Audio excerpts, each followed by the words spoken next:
வவுனியா நகரிலிருந்து 18 கிலோமீட்டர் தொலைவில் அமைந்திருக்கின்ற 5 ஏக்கர் 9 பரப்பு நிலப்பரப்பை கொண்ட இந்த மாபெரும் காணி விற்பனைக்குள்ளது.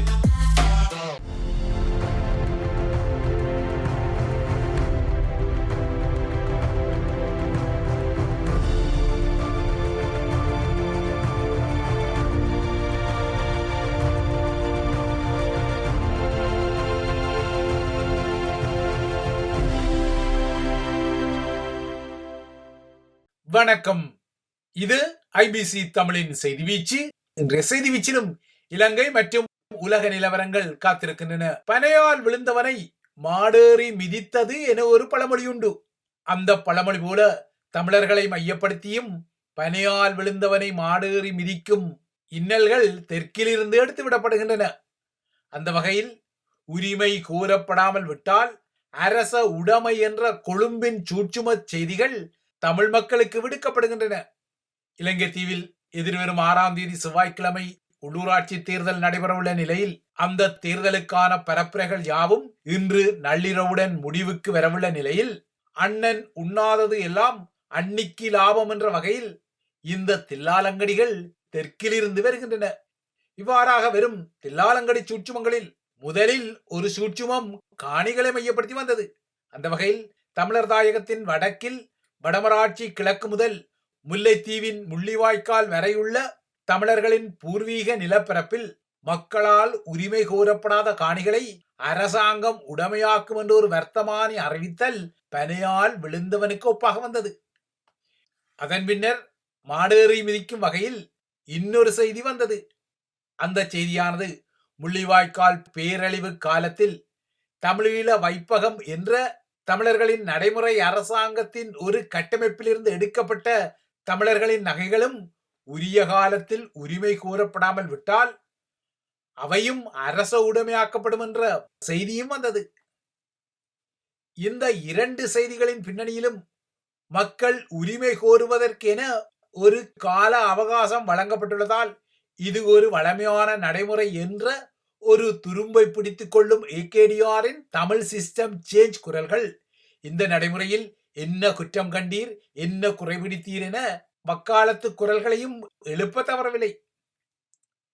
இந்த குரல்களில் கொடுமை சரவணா கொடுமை பாணியில் வடக்கின் திசைகாட்டி நாடாளுமன்ற உறுப்பினர் ஒருவர் இன்னும் ஒருபடி மேலே போய் இவ்வாறாக காணிகளின் உரிமை கோரல்கள் தொடர்பான வர்த்தமானிகள் வெளியிடப்பட்டுள்ளதாக கூறப்படுவது பொய் எனவும் இவ்வாறான செய்திகளை கேட்டால் சிரிப்பாக வருவதாகவும் இவை வதந்தி செய்திகள் எனவும் குறிப்பிட்டு அவ்வாறான வர்த்தமானிகள் இருந்தால் அவற்றுக்கான ஆதாரங்களை வழங்க வேண்டும் என கொழும்பில் நடத்தப்பட்ட தொலைக்காட்சி விவாதம் ஒன்றில் கூச்ச நாச்சமின்றி சொல்லிக்கொண்டமை மீண்டும் ஒரு முறை கொடுமை சரவணா கொடுமை பாணியிலும் அடநாராயணா இந்த கொசு தொல்லை தாங்க முடியவில்லையே என்ற சலிப்பின் பாணியிலும் தலையில் அடிக்க தோன்றியது.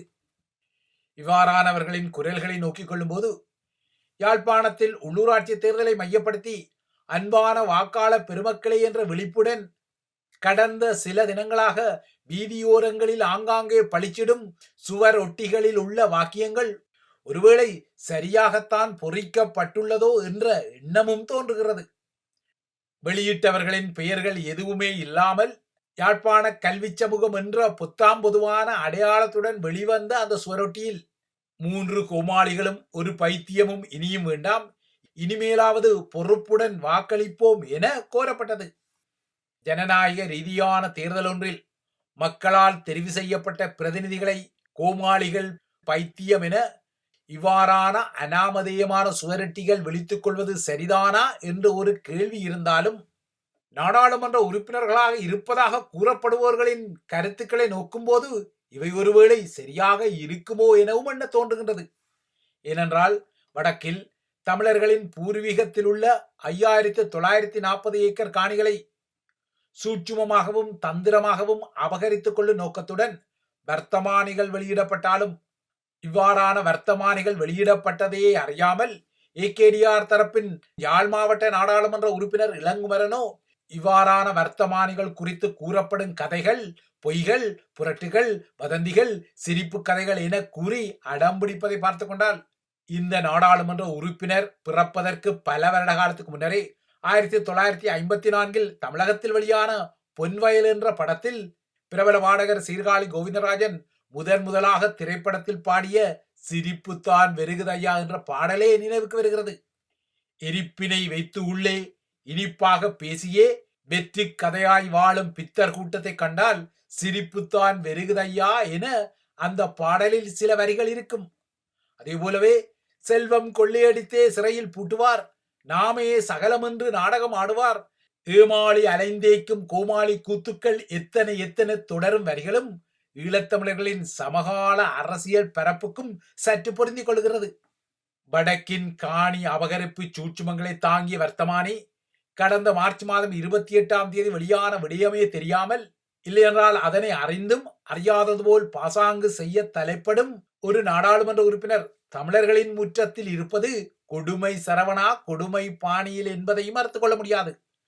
ஆளுங்கட்சியாக இருந்தாலும் அவர் ஏகேடிஆரின் நாடாளுமன்ற உறுப்பினராக இருந்தாலும் தமிழ் மக்களின் வாக்குகளால் தெரிவு செய்யப்பட்ட இந்த உறுப்பினருக்கு தமிழர்களின் காணி உறுதிகளில் முக்கியமான தாக்கத்தை செலுத்தும் வர்த்தமானியின் வெளியீடு குறித்து அறியாமல் இருப்பதாக கூறுவது எவ்வளவு பெரிய பாரதூரமான விடயம்.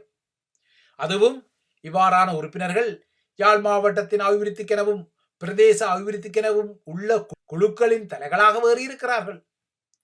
இவ்வாறாக இந்த தலைகள் உள்ள நிலையில்தான் தமிழர்களின் பூர்வீக காணிகளை சூட்சுமமாக அரச உடைமையாக்கும் ஒரு தில்லாலங்கடி நகர்வு தொடர்பாக இவர்களே அறிந்து கொள்ளவில்லை என்றால் யாழ்ப்பாண சுவரொட்டிகள் கூறும் விடயம் உண்மையாக இருக்கக்கூடும் என்பதை இவர்கள் தம்மைத்தாமே நிரூபிப்பதாகத்தானே அர்த்தப்படுத்த முடியும். யதார்த்தமாக நோக்கினால் தமிழர்களின் 6000 ஏக்கர் காணிகள் ஒன்றும் ஆத்துல போற தண்ணி அம்மாகுடி அப்பாகுடி ஏகேடி அரசாங்கங்குடி என்ற நிலையில் எடுப்பார்கை பிள்ளைக்குரிய நிலைக்குரியதே அல்ல. அவ்வாறான காணிகளுக்கு உண்மையான பூர்வீக உரித்தாளர்கள் உள்ளனர், அவர்கள் தமிழர்களாகவே உள்ளனர். ஆனால் அவ்வாறான உரித்துக்கார்களை கொழும்பின் 30 வருடகால கந்தக நாசகார போர் அவர்களின் இருப்பிடங்களிலிருந்து துரத்தி அடித்தமை பெரும் கொடுமையும் இன்னலுக்கும் உரிய நிலைமை.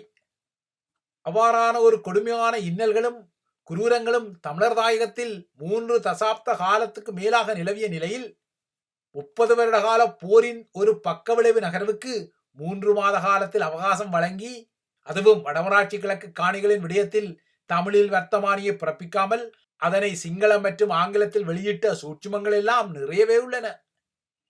இப்போது இவ்வாறான வர்த்தமானிகளை எதிர்வரும் 28 முன்னர் அரசாங்கம் மீளப் பெறாமல் விட்டால் எதிர்வரும் 29 முதல் வடக்கில் பெரும் சட்டமறுப்பு போராட்டத்தை நடத்தி அரச நிர்வாகத்தை முடக்கப் போவதான சூமந்திர அரசியல் கதைகளும் வந்துவிட்டன.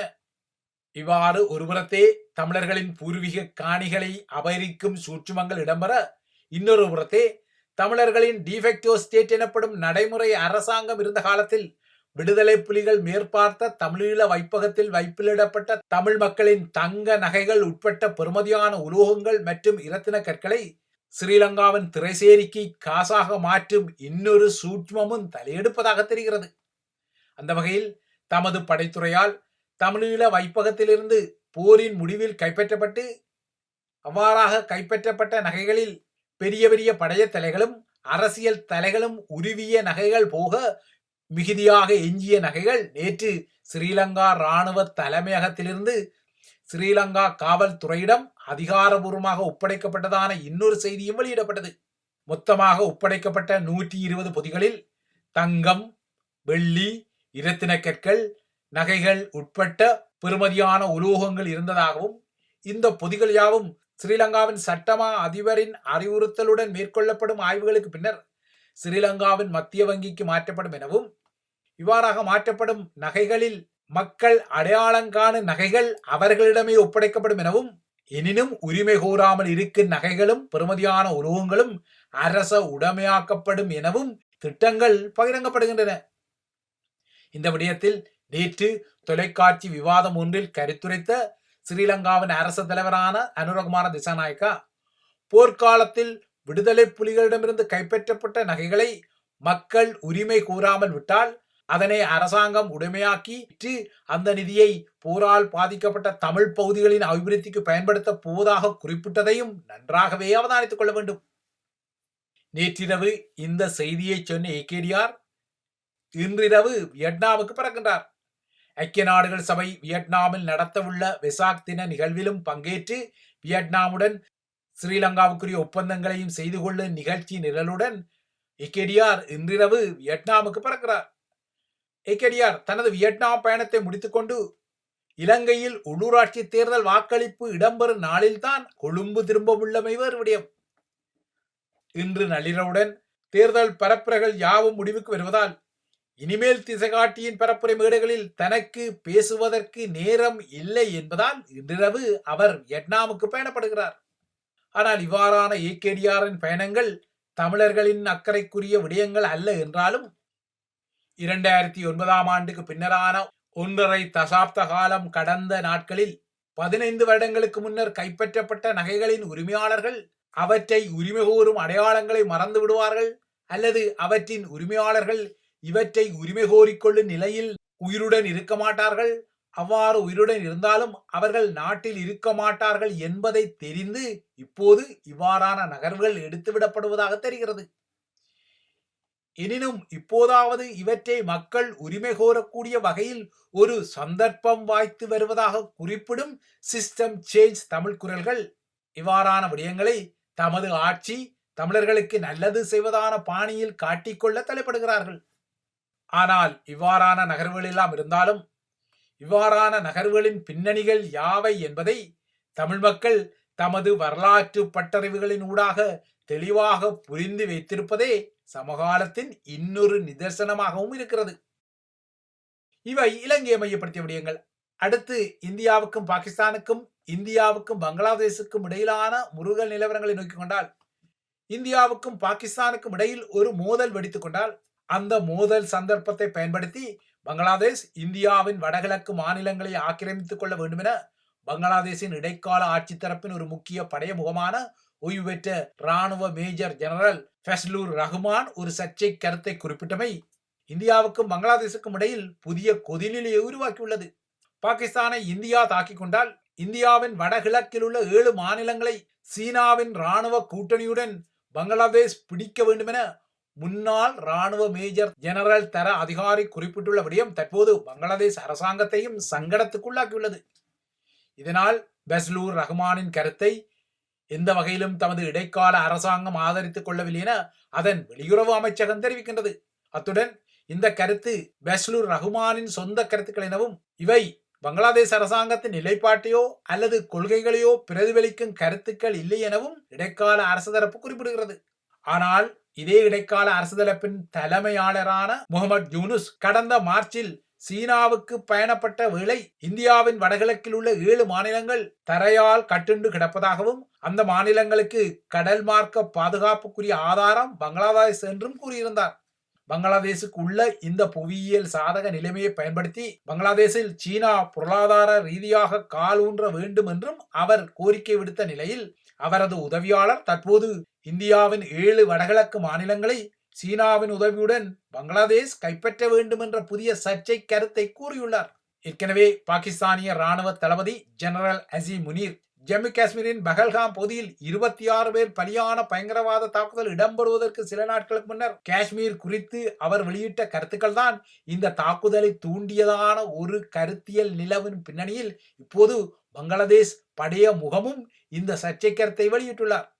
பாகிஸ்தான் ராணுவ தளபதி இந்தியாவுடன் ஒரு மோதலை விரும்பும் ஒரு படைய முகம் என்ற கருத்தியல் தற்போது நிலை வருகிறது. ஜெனரல் முனீரை பொறுத்தவரை அவர் பாகிஸ்தானிய ராணுவ தளபதியாக பொறுப்பேற்ற பின்னர் பொது நிகழ்ச்சிகளில் அதிகம் தலைகாட்டும் ஒரு நபராக இருக்காத போதிலும் கடந்த மாதம் 17ஆம் தேதியன்று இஸ்லாமாபாத்தில் அவர் ஆற்றிய உரையில் காஷ்மீரை பாகிஸ்தானின் முக்கிய ஜீவநாடி என குறிப்பிட்டதுடன் காஷ்மீர் மக்களை பாகிஸ்தான் ஒருபோதும் கைவிடப் போவதில்லை என உறுதி வழங்கிய 5 நாட்களில் பஹல்காமில் சுற்றுலா பயணிகள் மீது தாக்குதல் நடத்தப்பட்டது. இப்போது இந்தியாவின் இன்னொரு அயல்நாடான பங்களாதேஷின் முன்னாள் படைய முகம் ஒன்று இந்தியாவுக்கும் பாகிஸ்தானுக்கும் இடையில் மோதல் வெடித்தால் அந்த சந்தர்ப்பத்தை பயன்படுத்தி பங்களாதேஷ் இந்தியாவின் வடகிழக்கு மாநிலங்களை ஆக்கிரமிக்க வேண்டும் என்ற சர்ச்சை குரலை வெளிப்படுத்தியுள்ளமை குறிப்பிடத்தக்க விடயம்.